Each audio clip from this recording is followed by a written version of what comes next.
Welcome to lesson 3 of differential calculus, which is the continuation of limits. So if we have polynomial or rational functions, if we have polynomial or rational functions, so let's say p of x and q of x be polynomial functions, ang gagawin lang natin is kukunin natin yung limit nung kada polynomial function natin. So the limit of p of x as x approaches a is equals to a. And also, the limit of p of x over q of x as x approaches a is equals to p of a all over q of a when q of a is not equal to 0. So again, for polynomial and rational functions, kunin mo lang ulit yung kada limit nung ating polynomial. So let's say, for example, we have to evaluate the limit of 2x squared minus 3x plus 1 over 5x plus 4 as x approaches 3. So, ganun pa rin naman yung process ng pagsosolve natin. So, kung yung example natin ay limit ng 2x squared minus 3x plus 1 all over 5x plus 4 as x approaches 3, yung a na to, substitute lang natin ulit sa mga value nung x. So, we'll get 2 times 3 squared minus 3 times 3 plus 1 all over 5 times 3 plus 4. So you'll get, this is 9, 3 squared is 9. So 2 times 9 is 18 minus 3 times 3 is, negative 3 times 3 is 9 plus 1 all over 5 times 3 is 15 plus 4. Therefore, to simplify this, i-add lang natin siya, i-subtract. So the answer is 10 over 19. So this is a real number, therefore limit does exist.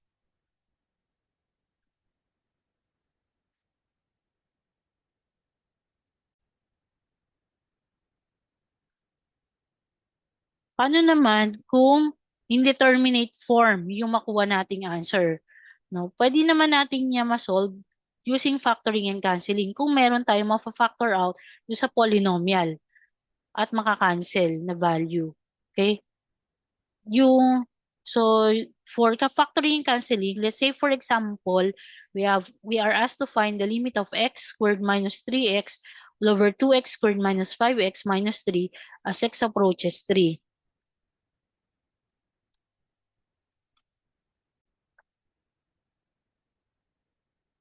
Okay.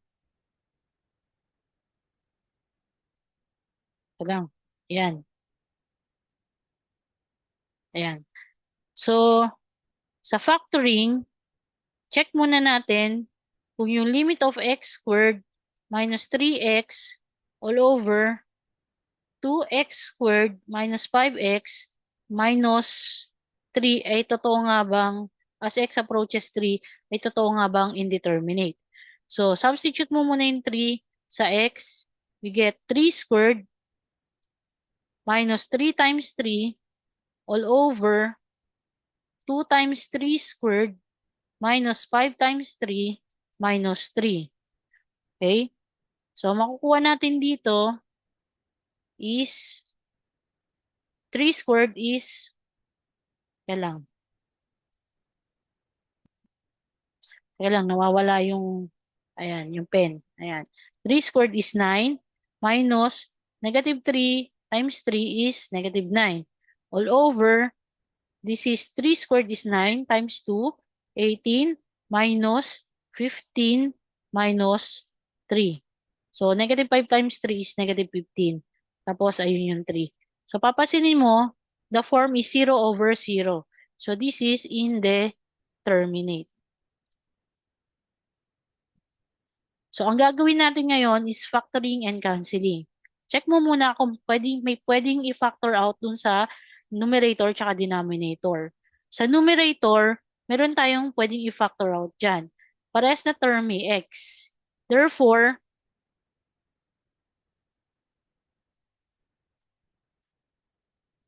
pwede nating ilabas yung isang x. So, ang matitira na lang is x minus 3.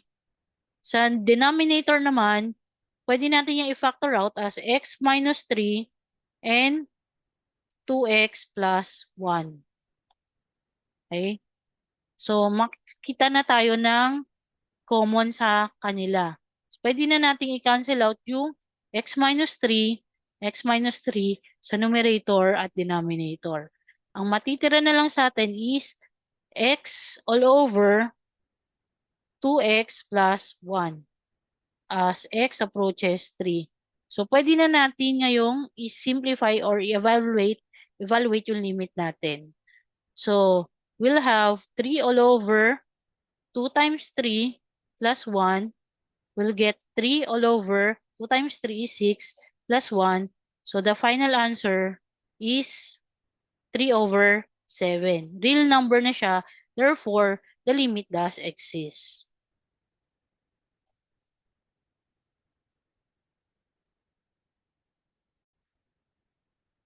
Another step is by multiplying a conjugate kapag ka root naman yung given sa atin. So let's say limit of square root of x plus 2 minus 1 all over x plus 1 as x approaches negative 1. Okay? So dito, kunin muna natin yung conjugate ng square root of x plus 2 minus 1. Okay. So sa equation na limit of square root of x plus 2 minus 1 all over x plus 1 as x approaches negative 1.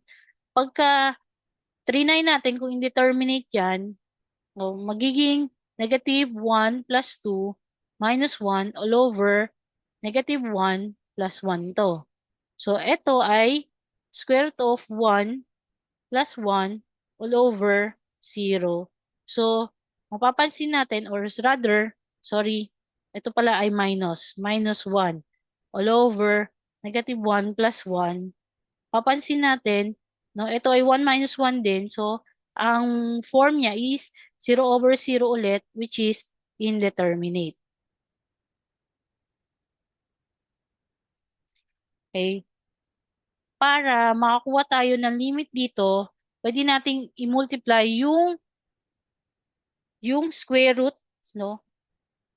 Yung may square root value ng conjugate niya. So,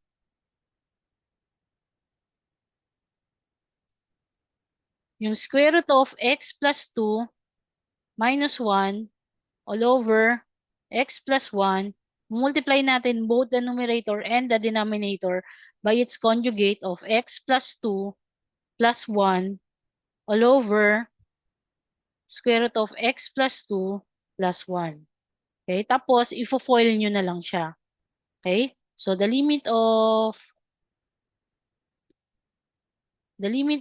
eto FOIL, square root of x plus 2 quantity squared.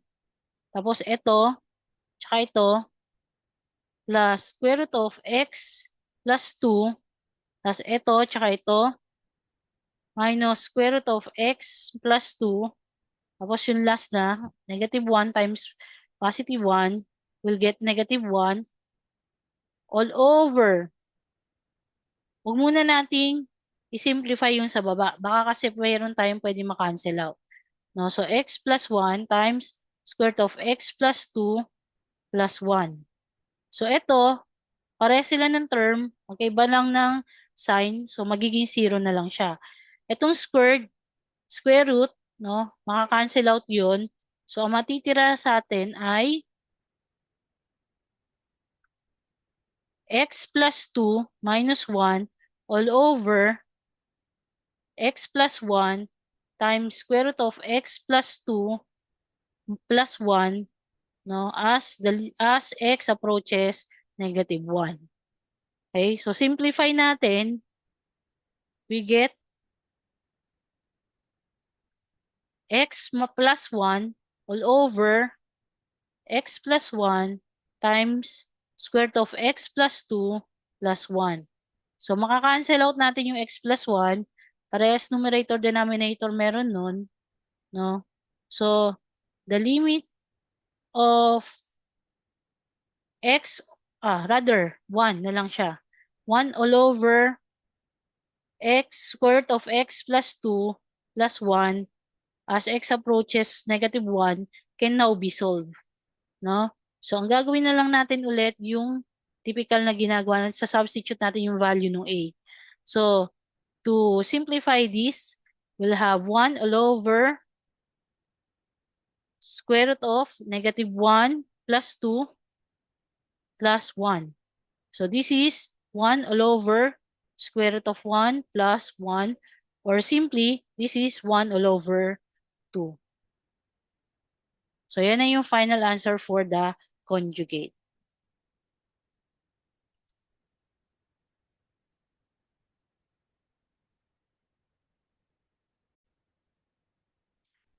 So yung third naman na steps is to simplify complex functions. Let's say, for example, the limit of 1 over x plus 1 minus 1 half all over x minus 1 as x approaches 1.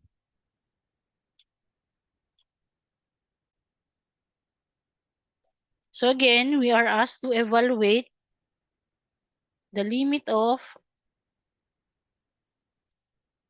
1 all over x plus 1 minus 1 half all over x minus 1 as x approaches 1.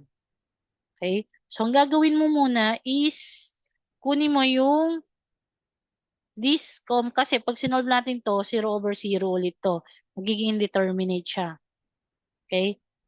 O sige, pakita na rin natin, no, sa solution. So, this 1 all over 1 plus 1 minus 1 over 2 all over 1 minus 1. So, this will become 1 over 2 minus 1 over 2 all over 0. So, this is 0 over 0. Indeterminate siya.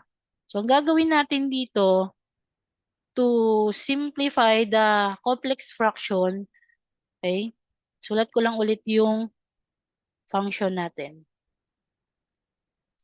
1 all over x plus 1 minus 1 half all over x minus 1. So, kunin mo muna yung this common denominator nitong numerator natin. So, pag kinuha natin yung least common denominator niya, that would be 2 times x plus 1. Okay? So, both sides, no? Or both numerator and denominator, multiply natin ng 2 times x plus 1, 2 times x plus 1, para ma-simplify natin. So, 2 times x plus 1 divided by x plus 1, na matitira doon is 2.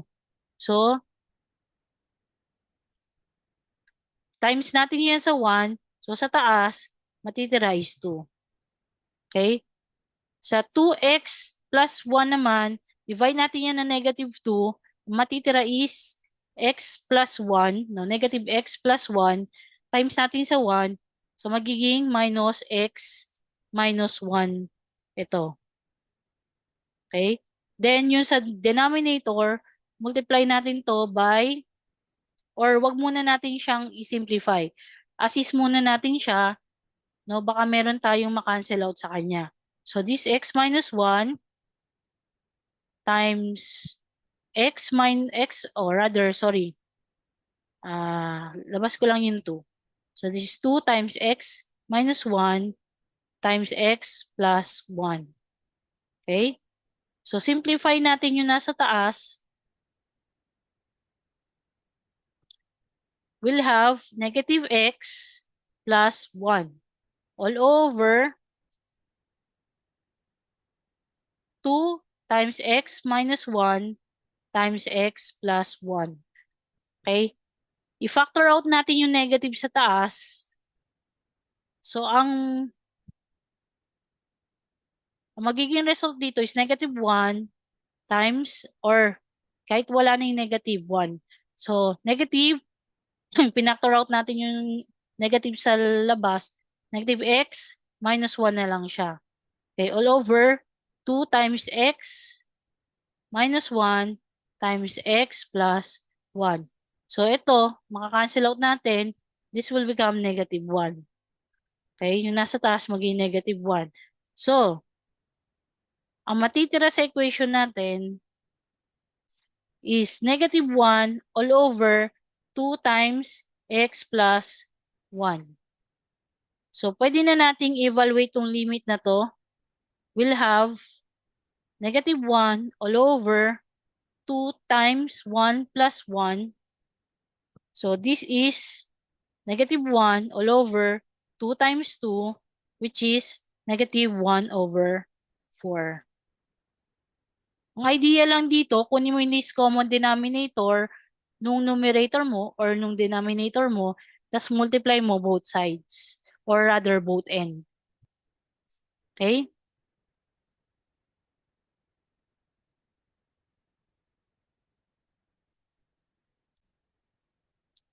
So, what if yung kahuli-hulihan, limit laws do not apply?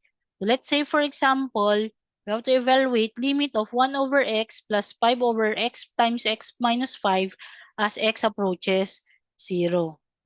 Okay, mapapansin natin kagad dito, yung x natin, yung denominator natin will become 0. So, hindi na nag-a-apply yung mga limit laws natin. Okay, paano natin ito sasagutan?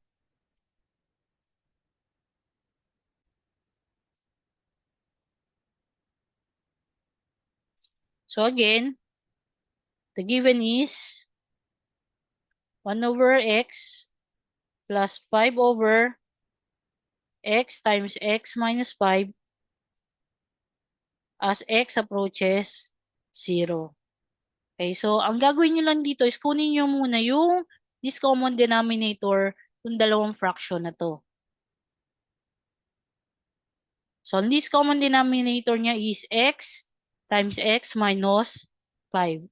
So x times x minus 5 divided by x is x minus 5 times 1 will get x minus 5.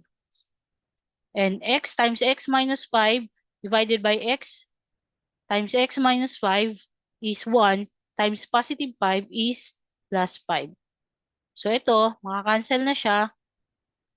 Therefore, ang function natin is x all over x times x minus 5. Pwede na siyang i-simplify. So, substitute a to x, you'll get 0. Or rather, sorry, meron pa tayong pwedeng i-cancel out dito. So, yung x, pwede pa natin i-cancel out to. No? Dahil common siya sa numerator, denominator. So, ang magiging final equation ng limit natin, yan, cancel out to. Magiging final equation ng limit natin is 1 all over x minus 5.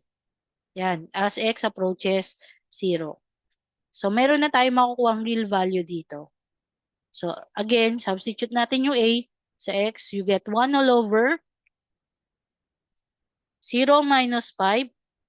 So, yung sagot natin dito is 1 all over, -1 all over 5. So, again, if meron tayong indeterminate, pwede naman natin ma-solve yun using factoring, cancelling, multiplying by conjugate, simplifying the complex fraction, or evaluating when limit does not exist, or when limit laws do not apply. Okay? So,